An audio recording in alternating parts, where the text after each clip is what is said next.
And the last platform I'm going to go over is promoting on Instagram. So Instagram is another platform. A lot of us have it. It's just another place you can promote things on and build your brand and build your business and all this. So you need to create a business Instagram account. This will also give you the feature of having analytics, because you want to see, what's working, what's not. You want to be able to have access to that. So what I want you to do when you have your business account, you want to have a website URL. This can be a Linktree, a smart.bio, which is from Tailwind, but that's another one that's like Linktree. Or you can have a landing page that you build on your website. I personally use my website because I also want to drive traffic to my website. So I just have a separate landing page on my website that I direct people to.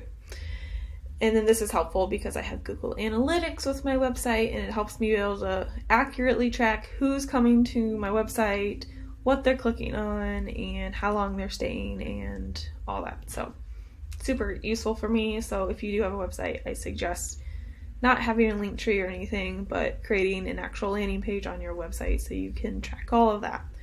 And then lastly, you want to create a call to action for the users to go to.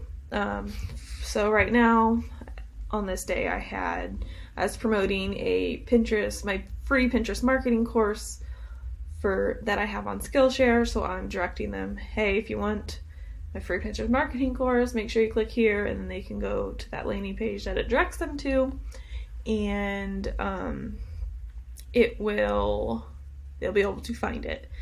So that's important because you want to tell them where to go. As far as tips for having your Instagram, promoting your affiliate links, so Instagram, really over this past year, they have come out with so many different forms of marketing. But this, as overwhelming as it may seem, this also gives the potential to hit different avenues for your affiliate programs. So posts and stories aren't new. IGTV isn't new.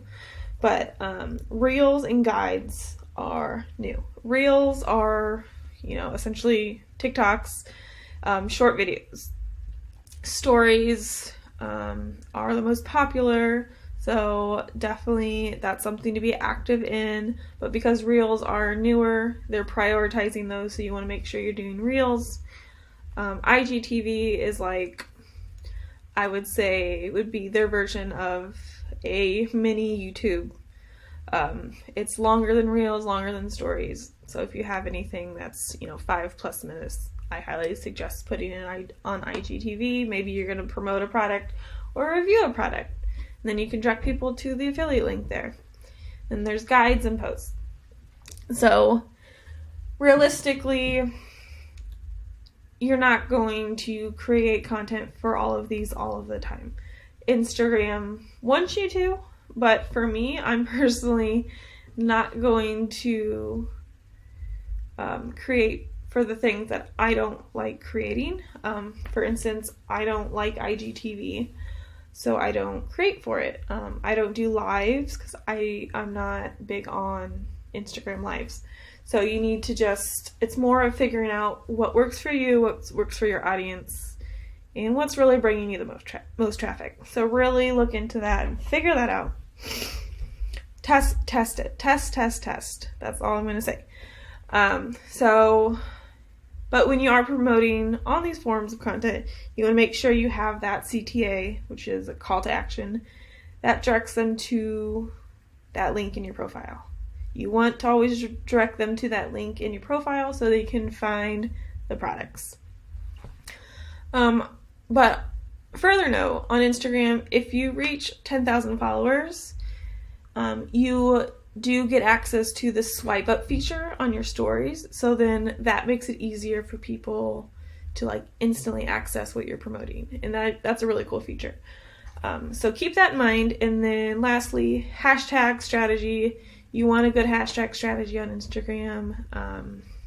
It's going to help you reach that bigger audience versus your current followers.